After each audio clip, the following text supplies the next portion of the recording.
அப்போஸ்தலர்கள் காலத்தில் பரிசுத்த வேதாகமத்தில் அந்த ஆரம்ப நாட்களில் ஆலயம் ஆராதனை அதுதான் அவருடைய வாஞ்சை. அடிக்கடி ஆலயத்துக்கு வருவது, அடிக்கடி ஆராதிப்பது, அடிக்கடி வசனங்களை கேட்பது. எவ்வளவு வாஞ்சை இருந்திருந்தா 3 நாளாக இவர்கள் என்னிடத்தில் இருக்கிறார்கள் என்று இயேசு சொன்னார். 3 நாளாக என்கிட்ட இருக்கிறாங்க. எவ்வளவு வாஞ்சையா வசனத்தை கேட்டிருப்பாங்க. ஆண்டவருக்கு ஸ்தோத்திரம். அந்த நாட்கள் மீண்டும் வரட்டும். ஆமேன். கேட்கலாமா? கர்த்தருக்கு ஸ்தோத்திரம். கொலோசையர் 1:16 படி, கொலோசையர் 1:16 படி, சகலமும் அவரை கொண்டும் அவருக்கென்றும் சிருஷ்டிக்கப்பட்டது. எல்லாமே அவரால் தான் படைக்கப்பட்டிருக்கிறது. எல்லாமே அவருக்காக தான் படைக்கப்பட்டிருக்கு. சகலமும் அவரை கொண்டும் அவருக்கென்றும். அப்படி என்றால் அந்த சகலமும் என்பதில் நாமும் அடங்குகிறோம். என்னையும் ஆண்டவர் தான் படைத்தார். படைத்தவர் ஒரு குறுகிய வாழ்க்கைக்காய் என்னை படைக்கவில்லை. I am not here for a short life. I am not here for a temporary life. ஒரு குறுகிய தற்கால வாழ்க்கைக்காக தேவன் என்னை படைக்கவில்லை. ஒரு நித்திய வாழ்க்கைக்காய் என்னை படைத்திருக்கிறார். I am created for eternity. நித்தியமான ஒரு வாழ்க்கைக்காக அவர் என்னை படைத்திருக்கிறார். ஆண்டவருக்கு ஸ்தோத்திரம். அது மட்டுமல்ல, ஒரு நோக்கத்தோடு என்னை படைத்தார். நான் எப்படி இருக்க வேண்டும் என்று முன் குறித்தார். எல்லா வசனங்களிலிருந்து நம்ம பார்க்கிறோம். எப்படி இருக்க வேண்டும் என்று முன் குறித்தார். He designed. டிசைன் பண்றோம்ல, அப்ப என்ன, நான் எப்படி இருக்கணும், எப்படி இருக்கணும்னு டிசைன் பண்ணாரு. எங்க இருக்கணும்னு நினைச்சார். அப்போஸ்தலர் 17:26 வாசித்தோம். ஒரு வசனம் திரும்ப படிக்கலாமா? திரும்ப வசனங்களை படிக்கிறது நமக்கு ஆசீர்வாதம். அப்போஸ்தலர் 17:26. யார் எங்க குடியிருக்கணும்னு அவர் தான் முடிவு பண்றார். யார் எங்க குடியிருக்கணும், ஒரே ரத்தத்தினால தோன்ற பண்றார். பூமியின் மீதெங்கும் குடியிருக்க செய்கிறாரு. முன்னாலே ஏற்கனவே பிளான் பண்ணி முன் தீர்மானிக்கப்பட்ட காலங்களையும் அவங்க யாருக்கு இருக்க வேண்டிய எல்லைகளையும் எல்லாம் அவர் தான் சொல்றாங்க. அவனன்றி ஓரணும் அசையாது. எல்லாம் எங்கிருந்து? இங்கிருந்து வந்தது தான். இங்கிருந்து வந்தது தான். அப்ப எல்லாமே அவர் தான். எல்லாமே இயேசு, எல்லாம் இயேசு, எல்லாம் இயேசு, இயேசு இயேசுன்னு பாடுறோம். எல்லாமே அவர் தான். அர்த்தம் இல்லாம பாடியிருப்போம். இப்பதான் கொஞ்சம் கொஞ்சமா அர்த்தம் புரியுது நமக்கு. நிறைய காரியங்களை வசனங்களை படிக்க படிக்க அதனுடைய உண்மையான டெப்த்து, ஆழம், அர்த்தம் நமக்கு புரியுது. ஆண்டவர் எல்லாவற்றையும் படைத்தார். கர்த்தருக்கு ஸ்தோத்திரம் உண்டாவதாக. ஆண்டவர் அவரை ஆராதிப்பதற்காக படைத்தார். நம்மை படைத்ததற்கு ஒரு காரணம் உண்டு இல்லையா? நம்மை படைத்ததற்கு சகலத்தையும் அவர் தமக்காக படைத்தார். படைத்ததற்கு ஒரு காரணம் இருக்கிறது. அந்த காரணம் என்ன? அந்த காரணம் என்ன? அவரை மகிமைப்படுத்த வேண்டும். அப்போ மகிமை என்றால் என்ன? அவரை போல வாழ்ந்து அவருக்கு புகழ் சேர்க்க வேண்டும். நம்ம ஆண்டவரை புகழ் சேர்க்கிறோம் என்பது ஒன்று. அடுத்தது அவரை சந்தோஷப்படுத்துகிறோம். நம்ம ஆண்டவரை புகழ்றதுனால அவருக்கு ஒன்றும் எக்ஸ்ட்ரா கூடிடாது. எப்படி நீங்க சூரியனுடைய வெளிச்சத்தை, சூரியனை என்னதான் பாராட்டினாலும் சூரியனுக்கு ஒன்றும் எக்ஸ்ட்ரா வந்துடாது. புரியுதா உங்களுக்கு? சூரியனை நீங்க ரொம்ப புகழ்றீங்க, பாராட்டுறீங்கன்னா அதனால சூரியனுக்கு ஒன்றும் எக்ஸ்ட்ரா வந்துடாது. சூரியன் எவ்வளவு பிரம்மாண்டமா இருக்கு தெரியுமா? பாருங்க. அப்போ அதுக்கு என்ன இருக்குன்னு நம்ம அறிந்து கொள்றோம். அப்போ ஆண்டவரை ரொம்ப நம்ம பாராட்டுறதுனால அவருக்கு ஒன்றும் எக்ஸ்ட்ரா ஒன்றும் நம்ம கூட்டிட போறதில்லை. அவர்கிட்ட இருக்கிறத விட அதிகமாக்க போறதில்லை. ஆனால் அவர் சந்தோஷப்படுவார். இவ்வளவு என்ன தெரிஞ்சு வச்சிருக்கிறியா? This much you know me. இவ்வளவு என்னை பத்தி தெரியுமா உனக்கு? அப்போ அதிகமாய் அவரை அறிய அறிய அறிய அறிய அவரை குறித்து அதிகமாய் அறிந்து கொள்ள அவர் மேல இருக்கிற அன்பு நமக்கு அதிகமாகுது. அவர் மேல இருக்கிற மரியாதை நமக்கு அதிகமாகுது. அவர் மேல இருக்கிற நம்பிக்கை அதிகமாகுது. ஒரு ஆமேன் கேட்கலாமா? அப்போ அவரை அறிய வேண்டும், அவரை அறிந்து கொள்ள வேண்டும். கர்த்தருக்கு ஸ்தோத்திரம். அதனால்தான் அவரை அறிகிற அறிவில் வளருங்கன்னு போட்டிருக்கு. கர்த்தராகிய இயேசு கிறிஸ்துவை அறிகிற அறிவில் வளருங்கள். 2 பேதுருல அதான் திரும்ப வருது. கர்த்தராகிய இயேசு கிறிஸ்துவை அறிகிற அறிவினாலே உங்களுக்கு கிருபையும் சமாதானம் உண்டாவதாக. கர்த்தராகிய இயேசு கிறிஸ்துவை அறிகிற அறிவினாலே நீங்கள் இந்த உலகத்தின் அசுத்தங்களுக்கு தப்பலாம். கர்த்தராகிய இயேசு கிறிஸ்துவை அறிகிற அறிவினாலே நீங்கள் கனி கொடுக்கலாம். அதனால அந்த வசனம் அப்படிதான் முடியுது. 2 பேதுரு 3ஆம் அதிகாரம் கடைசி வசனம் எப்படி முடியுது? நம்முடைய கர்த்தராகிய இயேசு கிறிஸ்துவை அறிகிற அறிவிலே வளருங்கள். grow in the knowledge of Jesus Christ. அவரை அறிகிற அறிவில் வளருங்க, அறிவில் வளருங்க. ஆண்டவருக்கு ஸ்தோத்திரம். எனக்கு தெரியும்னு ஒரு ஆளை பத்தி சொல்லணும்னா நீங்க அவரோட பழகி இருக்கணும். எல்லாருமே சொல்லலாம், உங்க பிரதமர் யாருன்னா உடனே சொல்லலாம். எவ்வளவு நமக்கு அவரை பத்தி தெரியும்? முதலமைச்சர் யாருன்னா எங்களுக்கு தெரியும்னு சொல்லலாம். எவ்வளவு தூரம் அவரை தெரியும்? தெரிகிற அளவுக்கு நம்ம நெருங்கி பழகல. நமக்கு தெரிஞ்சது தூரமா ஒன்று தெரியும், பிரதமர்னு தெரியும், முதலமைச்சர் தெரியும். ஆனா அவர் பக்கத்தில் இருக்கிறாங்க பாருங்க, கட்சியில் இருக்கிறோம், அவங்களுக்கு நம்மளை விட அதிகம் தெரியும். ஏன்னா நெருக்கமா இருக்காங்க, நெருக்கமா இருக்காங்க. அவருக்கு கார் ஓட்டுறாங்க பாருங்க, அவங்களுக்கு இன்னும் தெரியும். ஏன்னா டெய்லி அவங்கள பார்க்குறாங்க. அவங்க வீட்டில் இருக்கிறாங்க பாருங்க, ராத்திரி பகலா, அவங்களுக்கு தான் நல்லாவே தெரியும். ஸோ மோர் க்ளோஸ், மோர் இன்டிமசி, நெருங்கி நெருங்க நெருங்க தான் ரொம்பவே தெரிஞ்சுக்கிறோம். ஸோ ஆண்டவர்கிட்டையும் அப்படிதான், நெருங்கி வர வர வர தான் அவர் அதிகமாக அறிந்து கொள்வோம். அவரை பற்றி நமக்கு இன்னும் சரியா தெரிய வேண்டிய அளவு தெரியல. எப்படி தெரிந்து கொள்றோம்? வசனத்தின் மூலமா தான், வசனத்தின் மூலமா தான். அதனால தான் வசனங்களை கேளுங்க, வசனத்தை கேளுங்க, வசனத்தை படியுங்க, வசனத்தை தியானம் பண்ணுங்க, ராத்திரி பகலா இதை தியானம் பண்ணுங்க. நம்ம என்றைக்கோ ஒரு நாள் தண்ணியில் இறங்கி ஞான ஸ்நானம் பெற்றோம் இல்லையா? அதை தான் பிரம்மாண்டமா நினைக்கிறோம். நான் ஒரு கிறிஸ்டியன், நான் ஒரு கிறிஸ்தவன். ஆனால் ஒரு கிறிஸ்தவனுக்கு எவ்வளவு தெரியணும், எவ்வளவு அறியணும், வளரணும். மரம் நான் வளரணும், செடி நான் வளரணும். நீங்கள் வளரும்படி அப்படின்னு போட்டுக்க பைபிள். நீங்கள் வளரும்படி 1 2 3 சொல்லுவோம். 1 2 3னா 1 பேதுரு 2ஆம் அதிகாரம் 3ஆம் வசனம். 1 பேதுரு 2ஆம் அதிகாரம் 3ஆம் வசனம் என்ன போட்டிருக்காங்க? நீங்கள் வளரும்படி புதிதாய் பிறந்த குழந்தையை போல திருவசனமாகிய களங்கமில்லாத ஞானப்பாலின் மேல். பிறந்த குழந்தை ஒன்று தூங்கும், இன்னொன்று சாப்பிடும். அதுதான் செய்யும். ஒன்று சாப்பிடும், அடுத்து தூங்கும். குழந்தைக்கு வேற என்ன வேலை இருக்கு? வசனம் படிக்கிற விஷயத்துல அதுல மட்டும் குழந்தைய போல இருக்கணுமா? காலையில பிரேக்ஃபாஸ்ட் 8 மணி, மத்தியானம் 1 மணிக்கு லஞ்சு, நைட்ல 8 மணிக்கு, இப்படி நம்ம சாப்பிட்ற மாதிரி குழந்தைய வச்சிருப்பாங்களா?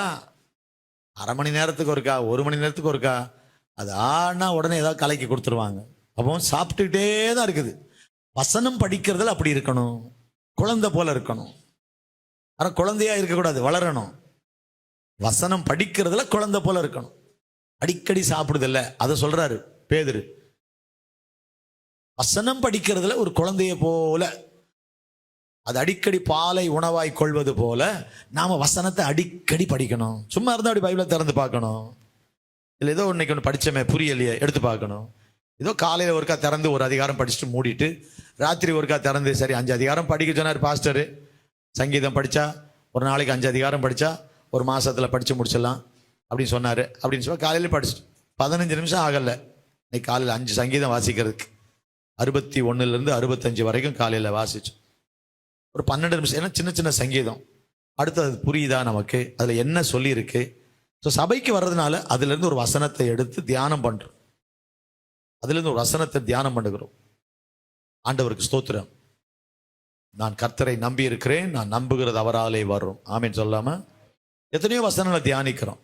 ஒரு சின்ன வசனத்தை திரும்ப மனசுக்குள்ள வச்சு அதை தியானம் பண்ணி அதையே நினைச்சு அதன் வழியில நம்ம நடக்கிறோம். ஆண்டவர் வளரும்படி கிறிஸ்தவ வாழ்க்கை வளரணும். ஸ்டாக்னண்டா இருக்கக்கூடாது. வளராத, நான் சொன்னேன்ல, இந்த பிளாஸ்டிக் பொம்மைலாம் அழகா வச்சிருக்க பூ எல்லாம், இது ஒரு நாள் வளராது பாரு.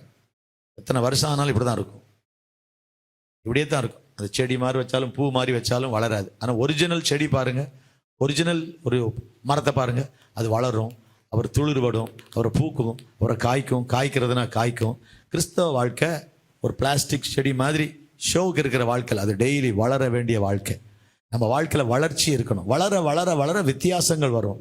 சுவாபங்களில் வளர்ச்சி, நம்முடைய சுவாபங்களில் வளர்ச்சி. வசனம் கேட்க கேட்க கேட்க நம்ம பழைய ஆளாக இருக்கவே மாட்டோங்க. ஒரு அல்லையில சொல்லாமா, வசனம் படிக்க படிக்க படிக்க வசனம் வந்து அப்படியே நம்மளை அந்த சோப்பு போட்டு கழுவுற மாதிரி, ஆசிட் ஊற்று கழுவுற மாதிரி வசனம் நம்மளை நல்லா சுத்திகரிச்சு நீங்களே உங்களுக்கே தெரியாது மாறிடுவீங்க. வசனம் அந்த அளவுக்கு மாற்றத்தை நம்ம வாழ்க்கையில் கொண்டு வரும். ஆண்டவருக்கு ஸ்தோத்திரம். அதனால தான் வேத வசனங்களை ஆராய்ந்து பார்க்கிறோம். கர்த்தருக்கு ஸ்தோத்திரம். ஆண்டவர் அவருக்கு மகிமையை கொண்டு வரதான் நம்மளை படைச்சார். மகிமைனா என்ன? அவருடைய சுவாபம், அவருடைய வெளிச்சம். அவர் வெளிச்சம் நம்ம மூலமா வெளிப்படணுங்கிறார். இவ்விதமாய் மனுஷர் உங்கள் நற்கிரியைகளை கண்டு பரலோகத்தில் இருக்கிற உங்கள் பிதாவை மகிமைப்படுத்தும் பொருட்டு உங்கள் வெளிச்சம். உங்ககிட்ட ஒரு வெளிச்சம் இருக்கு. அது என்ன வெளிச்சம்? மெழுகுவர்த்தியை கொளுத்திக்கிட்டு இப்படி கையில போறதா? ஒரு குத்து விளக்க கையில் எடுத்துட்டு போறதா? இல்ல. நம்ம கிட்ட இருக்கிற வெளிச்சம் என்பது என்ன? நற்கிரியை. இவ்விதமாய் மனுஷர் உங்கள் நற்கிரியைகளை கண்டு, குட் ஒர்க்ஸ், நற்கிரியைகளை கண்டு பரலோகத்தில் இருக்கிற பிதாவை, மத்தேயு 5:16, எப்படி மகிமைப்படுத்துறீங்க? நற்கிரியை செய்றீங்க. அதுதான் வெளிச்சம். இவ்விதமாய் மனுஷர் உங்கள் நற்கிரியைகளை கண்டு பரலோகத்தில் இருக்கிற பிதாவை. பரவாயில்லப்பா. அப்ப நாம செய்யற நற்கிரியைகளை ஒருத்தர் பார்க்கும்போது அவங்க ஆண்டவரை மகிமைப்படுத்துறாங்களாம். ஆண்டவர் மகிமைப்படுத்துறாங்க. அப்ப நம்ம வாழ்க்கை மூலமா ஆண்டவர் மகிமைப்படுறாரு. எப்போ? ஒரு நற்கிரியை செய்யும் போது. சும்மாவா ஜெபம் பண்றோம்? தினமும் காலையில கையில உயர்த்தி, ஆண்டவரே இன்றைக்கு என்னை யாராவது ஒருவருக்கு ஆசீர்வாதமாய் மாற்றும். ஒரு அல்லேலூயா சொல்லாமா? இன்றைக்கு என்னை யாராவது ஒருவருக்கு ஆசீர்வாதமாய் மாற்றும். கர்த்தருக்கு ஸ்தோத்திரம். தம்பி வந்தாரு. நாம திடீர்னு மேலே வந்தேன். கீழே பைபிள் படிச்சுட்டு இருந்தாங்க. இங்கே சத்தமாக கேட்குது. இங்கே யார் வந்து ஜெபம் பண்ணிட்டு இருக்கான்னு பார்த்தா ஒரு தம்பி ஜெபம் பண்ணிகிட்டே இருந்தார். அவர் கீழே அங்கே பைபிள் வாசிக்கிறது தெரியாது போல. புதுசாக ஒருத்தர் வந்தார். அவர் வந்து அவர் பார்த்தேன், தம்பி கீழே பைபிள் படிக்கிறாங்க, கீழே வரீங்களா? யார் என்னன்னு கேட்டேன். நான் ஊழியம் செய்கிறையான்றார். சரின்ட்டு அவர் கீழே வாங்க, அங்கே போய் பைபிள் படிக்கலாம் வாங்க, அங்கே ஏன்னா உட்காருங்க, இங்கே தனியாக இருக்கிறீங்களே, கீழே வாங்க அப்படி. அப்புறம் பேசிக்கிட்டே இருந்தோம் கொஞ்ச நேரம். என்ன செய்கிறீங்க? என்ன பண்ண? ஊழியம் செய்கிறேன். ஒரு ஊழிய பயிற்சி ஒன்று இருக்குது, போகிறீங்களா? ஒரு பயிற்சி எடுத்து ஊழியம் செய்யுங்க. எங்கள் சபையிலேருந்து 2-3 பேர் ஊழிய பயிற்சிக்கு அனுப்பியிருக்கிறோம் அப்படின்லாம் சொல்லிட்டு பேசிக்கிட்டே இருந்தேன். எங்கள் கிராமத்தில் இருக்கிறீங்க, எப்படி வீடு வாடகை என்ன ஏது எல்லாம் விசாரித்தேன். மனைவி குழந்தை கல்யாணம் ஆயிட்டா? ஆமாம். குழந்தை இருக்கா? இல்லை, இப்போ தான் பிரசவத்தை எதிர்பார்த்துட்ருக்குறோம். என்ன படிச்சிருக்கீங்க? நான் பிஇ படிச்சிருக்கேன். ஒரு சின்ன கிராமத்தில் ஊழியம் செய்கிறேன். வாடகை வீடு இவ்வளவு. அவர் கேட்ட உடனே ஏதாவது ஒரு சின்ன உதவி செய்வேன். அவர் என்கிட்ட ஒன்றுமே கேட்கல. நேராக நான் வீட்டுக்குள்ளே வந்தேன், கொஞ்சம் காசு எடுத்தேன், ஒரு கவரில் போட்டு வச்சிங்க தம்பி அப்படி சொன்னேன். அவர் அது எதிர்பார்க்கல, என்கிட்ட கேட்கவும் இல்லை. ஆனால் எனக்கு செய்யணும். ஒரு கிராமத்தில் ஊழியம் செய்கிறாரு, ஒரு சின்ன உதவி செய்வோம். ஜெபம் பண்ணுறமே, இன்றைக்கு என்னை யாராவது ஒருத்தருக்கு ஆசீர்வாதமாக மாற்றுங்கப்பா. ஃபோனில் ஒருத்தருக்கு ஜெபம் பண்ணுறோம், அது ஒரு ஆசீர்வாதம். ஒருத்தர் எனக்கு ஒரு மே மாதம் 1ஆம் தேதி ஃப்ரீயாக இருக்கிறீங்களா பாஸ்டர்?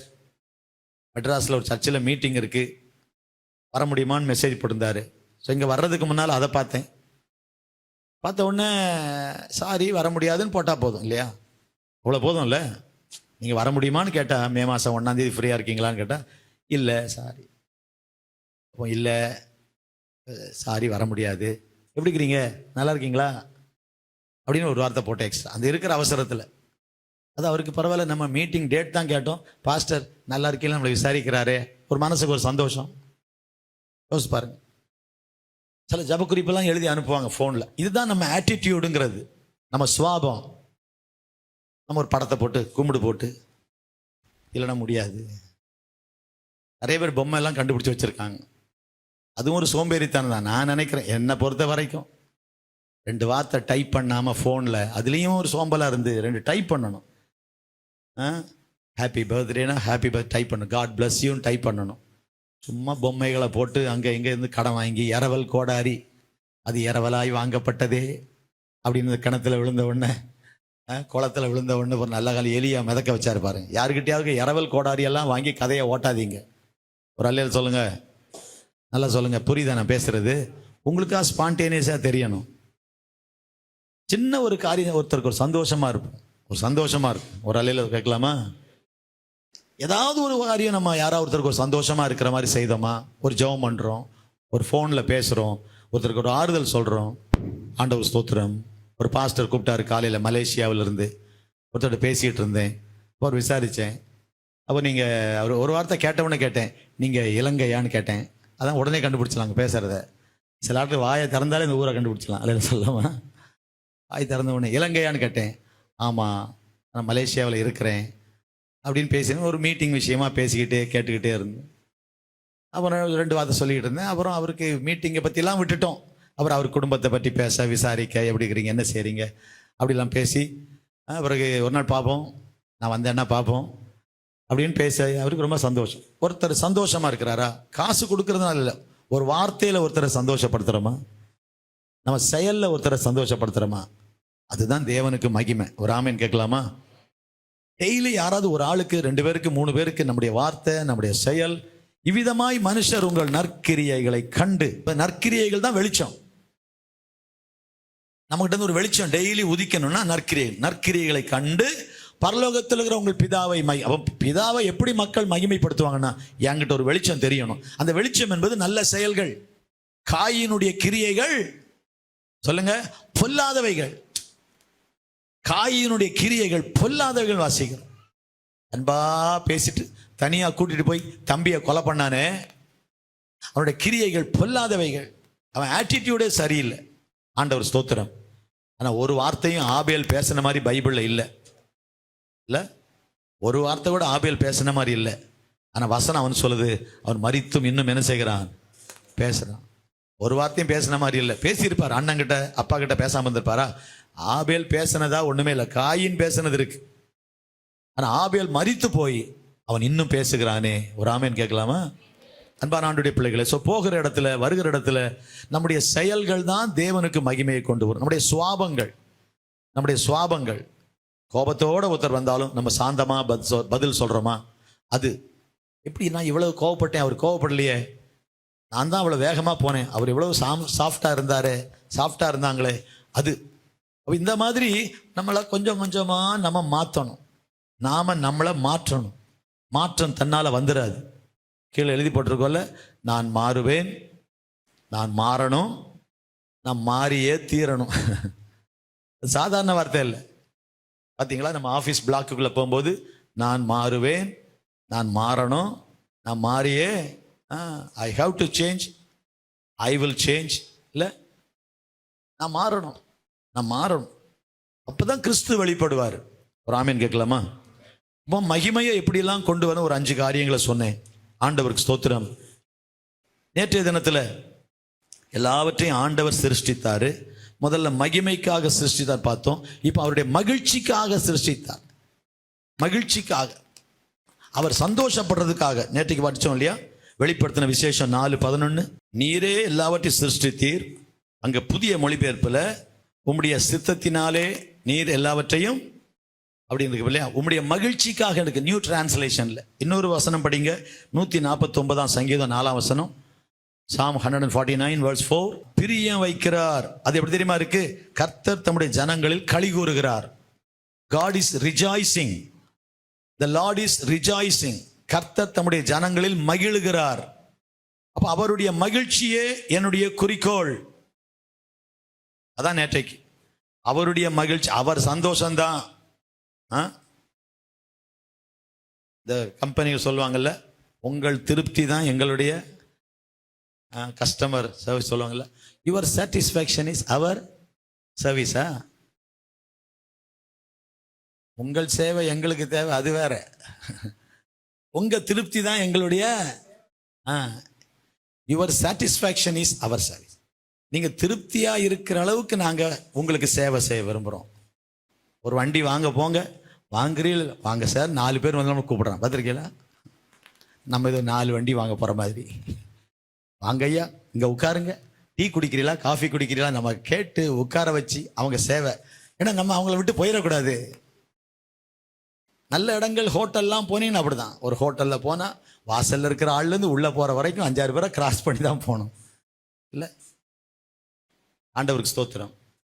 அந்த வாசல்ல சிலருக்கு அந்த ஏசி ஹோட்டல்களை கண்ணாடி டோர் போட்டிருந்தா அப்படியே எல்லாட்டிலும் அந்த செக்யூரிட்டி பார்த்தீங்கன்னா மகாராஜாமா இருப்பார். அவருடைய ட்ரெஸ்ஸு பயங்கரமா, அங்கேயானு கதவை திறந்து அந்த அந்த நடந்துக்கிற விதம், உள்ளே போனேன். சார் எத்தனை பேர் சார் கேட்பாங்க. 3 பேரா 4 பேரா, இப்படி உட்காருங்களா, இல்லைக்கு அங்கே தான் உட்காருங்க சார். இந்த பேசுகிற விதம், ஏன்னா நம்ம அவங்களுக்கு தேவை. காந்தியடிகள் சொன்ன மாதிரி கஸ்டமர் தான் நம்முடைய முதலாளி அல்ல, சொல்லுங்க. நம்ம முதலாளி இல்லை. நம்ம முதலாளி கல்லாப்பேட்டில் உட்காந்தோன்னா கல்லாப்பேட்டில் ஈ தான் ஆடும். நம்ம கஸ்டமர் மாதிரி இருக்கணும், அவங்கள முதலாளியாக நினைக்கணும். ஐயா வாங்க. ஒரு ஹோட்டலுக்கு போய் பார்த்தா அந்த ஓனரே வந்து பார்க்குறாரு. அப்படி யாரோ நம்ம சாப்பிட்றத வச்சு பார்த்துக்கிட்டா பார்த்தா அவர் இப்படி முதுகில் கையை வச்சுக்கிட்டு. ஒரு பாஸ்டர்ஸ் மீட்டிங் பாண்டிச்சேரி போனோம். சம்பத் ஃபேமிலிலாம் கூட வந்தாங்க. அப்போ ஞாபகம் இருக்குன்னு நினைக்கிறேன். அப்படியே வந்து பார்த்தாரு. ஏன் இவர் பார்க்குறாரு, அங்கே தான் இடம் இருக்கே உட்கார வேண்டியது. நாங்கள் நினச்சா எல்லாம் ஒழுங்காக சர்வ் பண்ணியிருக்காங்களா, நல்லா கொடுத்துருக்காங்களா. முதலாளி அடுத்த முறை அந்த கடைக்கு போவோம் தானே, கூப்பிட்டு ஏன் இதை வச்சிருக்கிற, ஏன் இப்படி வச்சிருக்க, ஏன் இதை குறைவா வச்சிருக்க, ஏன் சரியில்லாமல் வச்சிருக்கிறேன்ட்டு அந்த ஆட்களை போட்டு சத்தம் போடுறாங்க. அப்போ கஸ்டமருடைய சாட்டிஸ்ஃபேக்ஷன் தான் எங்களுடைய சேவை. ஆண்டவருடைய திருப்தி தான் நம்முடைய சேவை. அதான் பாயிண்ட் இருப்போம் அல்ல சொல்லாமா. உங்கள் திருப்தியே எங்கள் சேவைங்கிற மாதிரி, ஆண்டவரே உங்க சந்தோஷம் தான் என்னுடைய நோக்கம். Your joy is my motto. உங்க சாட்டிஸ்ஃபேக்ஷன், நீங்க எதை நான் செய்தா நீங்க சந்தோஷப்படுவீங்களோ அதுதான். அந்த ஆட்டிடியூடோட வாழணும். ஸோ எந்த வேலையை செய்தாலுமே அழகா இருக்கு எபேசியர்ல, நீங்கள் எதை செய்தாலும் கர்த்தருக்கென்று மனப்பூர்வமாய் செய்யுங்க. என்ன செஞ்சாலும், எந்த வேலையை செஞ்சாலும் சரி, அதை கர்த்தருக்குன்னு செய்யுங்க. நீங்க கர்த்தருக்குன்னு செய்தீங்கன்னா ஆண்டவர் சந்தோஷப்படுவாரு. மனுஷர்களுக்கு என்று செய்யாமல், அப்ப சின்ன சின்ன வேலையில கூட நம்ம கவனிக்கணும். அல்ல சொல்லாம ஆண்டவருக்கு ஸ்தோத்திரம். அப்படி ஆண்டவருக்காக செய்யும் போது அவர் சந்தோஷப்படுகிறார். இன்னைக்கு ஆண்டவரை சந்தோஷப்படுத்துவது எப்படிங்கிற இன்னொரு லெவல் பார்ப்போம். அல்லது அவரை சிரிக்க வைப்பது எப்படி, how to make him joyful, இல்லைன்னா how to make him happy, how to make him smile. அவரை நம்மளை பார்த்தா ஒரு சிரிக்கிற மாதிரி அப்படின்னா அவர் உள்ளம் மகிழ்வது போல நடப்பது எப்படி, அவரை சந்தோஷப்படுத்துவது எப்படி, அந்த அந்த கண்ணோட்டத்தில் தான் பார்க்குறோம். ஆண்டவருக்கு ஸ்தோத்திரம். எண்ணாகமம் 6:25 படிங்க. எண்ணாகமம் 6:25. இன்னொரு 119 சங்கீதம் 135 வசனம் படிங்க.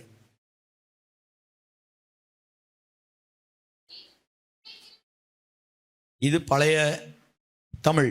பழைய தமிழ். அதுக்கு புதிய தமிழ் என்ன இருக்குன்னா, கர்த்தர் உன்னை பார்த்து புன்னகை புரிவாராக என்று. புது டிரான்ஸ்லேஷன், கர்த்தர் உன்னை பார்த்து புன்னகை புரிவாராக. ஒரு ஆளை பார்த்து அவர் சிரிக்கிறாருங்க, இல்லை அவர் சிரிக்கிறாரு, அவர் என்ன பார்த்து சிரிக்கிறார், நான் அவரை பார்த்து சிரிக்கிறேங்கிற மாதிரி கர்த்தர் உன்னை பார்த்து சிரிப்பாராக, மகிழ்ச்சியா இருப்பாராக. May the Lord smile on you. When he looks at you, let him smile. கர்த்தர் உன்னை பார்த்து புன்னகை புரிவாராக. ஒரு சந்தோஷம் இருந்தால் தான் சிரிப்பு வரும். ஆண்டவருக்கு ஸ்தோத்திரம். யோசித்து பாருங்க. அப்ப நம்முடைய வாழ்க்கையின் லக்கு என்ன? தேவனை சிரிக்க வைப்பது. அதான் சிம்பிளா தமிழ்ல புரியணும்னா, தேவனை சிரிக்க வைப்பது அப்படின்னா சந்தோஷப்படுறது. இந்த சின்ன பிள்ளைகளை சிரிக்க வைக்கிறதுக்கு என்னெல்லாம் ட்ரை பண்றோம் இல்ல? சில ஆட்கள் சிரிக்க வைக்கணும்னு நினைச்சு அழ வச்சிருவாங்க. சின்ன பிள்ளைகளை சிரிக்க வைக்கிற மாதிரி ஆரம்பிச்சு அது ஓன்னு அழுது. சின்ன பிள்ளைகளை சிரிக்க வைக்கிறதுக்கு தெரியணும். அப்போ சின்ன பிள்ளைகளை சிரிக்க ஒரு முறை சிரிக்க வச்சிங்கன்னா அடுத்த முறை பக்கத்தில் வரும், நம்மளை பார்த்தா வரும். அதே போல தான் ஆண்டவரை சிரிக்க வைக்கிறது எப்படி, ஆண்டவரை சந்தோஷப்படுத்துறது எப்படி, how to make him happy, how to க்ளோரிஃபைன்னு சொன்னேன். எப்படி அவரை மகிமைப்படுத்துது? நம்முடைய வாழ்க்கையின் சுவாபங்கள் மூலமாய், அவரை போல வாழ்வதின் மூலமாய். இப்போ அவரை சந்தோஷப்படுத்துறது தான் என் குறிக்கோள், என் வாழ்க்கையின் குறிக்கோளே. நான் எதை செய்தாலும் எல்லாவற்றின் மூலம் அவர் சந்தோஷப்படுறாரான்னு யோசிக்கணும். அவர் சந்தோஷப்படுறாரான்னு யோசிக்கணும். இது இப்படிதான் யோசித்து வாழணும். இதுதான் நோக்கத்தினால் வழி நடத்தப்படும் வாழ்க்கை. சபைக்கு வரும்போது மட்டும் கர்த்தரை பாடி ஆராதிச்சுட்டு வீட்டுக்கு போயிட்டு 168 மணி நேரத்தில் 2 மணி நேரம் தான் நம்ம சபையில் இருக்கிறோம். அதுதான் தேவனுக்கு நாம் செய்கிற ஊழியம் என்று நினைத்து விட்டு மீதி 166 மணி நேரமும் எப்படி வாழ்ந்தால் என்னன்னு வாழ்ந்தீங்கன்னா தேவன் உங்களை பார்த்து வருத்தப்படுவார். நம்மை பார்த்து ஆண்டவர் வருத்தப்படுவார். இப்போ பைபிளை கையில் எடுக்கிற நேரம் மட்டும் இல்லை, முழங்கால் போட்டு ஜெபம் பண்ணுற நேரம் மட்டும் இல்லை, கை உயர்த்தி பாட்டு பாடுற நேரம் மட்டும் இல்லை, அன்றாட நம்முடைய routine life, our lifestyle, வாழ்க்கை முறை. சொல்லுங்க எல்லாரும் சொல்லுங்க, வாழ்க்கை முறை. The way I live. காலையில் எழுந்ததிலிருந்து இரவு படுக்கிற வரை நான் நடந்து கொள்ளுகிற விதம், நான் வாழ்கிற விதமே அவருக்கு என்ன செய்யலாம்? சந்தோஷத்தை கொண்டு வரலாம். ஆமீன் கேட்கலாமா? யாராவது ஒருவருக்கு இன்னைக்கு ஆசீர்வாதமா மாற்றோம்னா எப்பவுமே ஏதாவது காசு கொடுக்கறதா? இல்லை, ஒரு வார்த்தை, ஒரு செயல். கர்த்தருக்கு ஸ்தோத்திரம். ஒரு நாள் பல்லாவரத்தில் அந்த ரோட்டில் அந்த பக்கம் போயிட்டு ஒரு கடைக்கு போயிட்டு இந்த பக்கம் வர்ற வழியில் ஒரு அம்மா கீழே உட்காந்துக்கிட்டு அந்த ஒரு பார்சல் அது யாரோ கொடுத்துருக்காங்க, அதை அப்படி பிரித்து கொடுன்னாங்க. நான் தாண்டி போயிட்டேன், இந்த கேமரா ஸ்டாண்டு வர போயிட்டேன், ஏதோ அவசரத்தில் போயிட்டேன். ஐயோ, ஒரு அம்மா அந்த பார்சலை பிரித்து கொடுன்னு கேட்குறாங்களே, நம்ம அதை தாண்டி வந்துட்டோமேன்னு திரும்பி போய் ஹெல்ப் பண்ணலான்னுக்கிறக்குள்ள இன்னொருத்தர் அதை பிரித்து கொடுத்தாங்க. அடப்பாவுமே, நமக்கு போயிடுச்சுடா அந்த ஆசீர்வாதம், நம்ம மிஸ் பண்ணிட்டோமேன்னு நினச்சேன். சின்ன உதவி. ஒரு ஆளை, கண்ணு தெரியாத ஒரு ஆளை கையை பிடிச்சி, அந்த நமக்கு இருக்கிற பிஸி ஸ்கெட்யூல், நமக்கு இதுக்கெல்லாம் நேரமே இல்லை. ஒரு ஆளை பார்த்து பேச நேரம் இல்லை, நமக்கு யாரோடையும் பழக நேரம் இல்லை, ஒரு உதவி செய்ய நேரம் இல்லை, எல்லாம் நமக்கு நேரம் இல்லைன்னு நினைக்கிறோம். அப்போ இந்த மாதிரி ஐயோ விட்டுட்டேனே, மிஸ் பண்ணிட்டேனே, இந்த மாதிரி நமக்கு வாய்ப்பு கிடைக்கும் போது நம்ம மிஸ் பண்ணவே கூடாது. கை வைத்து ஒரு அலையில சொல்லுங்க பார்க்கலாம், நல்லா கை தட்டுங்க பார்க்கலாம் எல்லாருமே. ஹல்லேலூயா. இப்போ வசனம் சொல்லுது, நன்மை செய்ய உனக்கு திராணி இருக்கும்போது அதை செய்யத்தக்கவர்களிடம் செய்யாமல் இராதே. நன்மை செய்ய உனக்கு ஒரு திராணி இருக்கும்போது அதை செய்யத்தக்கவர்களிடம் செய்யாமல் இராதே. ரொம்ப இந்த மாதிரி உதவி செஞ்சு நீங்க சந்தோஷப்பட்ட நாள் இருக்கா? உங்களுக்கு ஒருத்தர் உதவி செய்தா சந்தோஷப்பட்டதை நான் கேட்கல. ரொம்ப கஷ்டத்துல இருந்தாங்க, கடவுள் மாதிரி வந்து காப்பாத்தினாருங்க, நான் அதை கேட்கல. நீங்க யாரையாவது கடவுள் மாதிரி போய் காப்பாத்திருக்கீங்களா? ஒருத்தரை சந்தோஷப்படுத்தின நாட்கள் இருக்கா? ஒரு பசியுள்ள மனிதனுக்கு ஒரு ஆகாரம், ஒரு ஏழைக்கு ஒரு ட்ரெஸ்ஸு, ஏதோ உதவி தானே சரீர பிரகாரமா. ஆண்டவருக்கு ஸ்தோத்திரம். நன்மை செய்ய உனக்கு திராணி இருக்கும்போது செய்யத்தக்கவளிடம், ஆண்டவருக்கு ஸ்தோத்திரம். செய்யாமல் இராதே. எங்கெல்லாம் நமக்கு வாய்ப்பு கிடைக்குதோ அங்க எல்லாமே நம்ம ஒரு நன்மை செய்யும் போது ஆண்டவர் சந்தோஷப்படுகிறார், கர்த்தர் மகிழ்ச்சி அடைகிறார். கையை வைத்து ஒரு அலையில சொல்லாமா?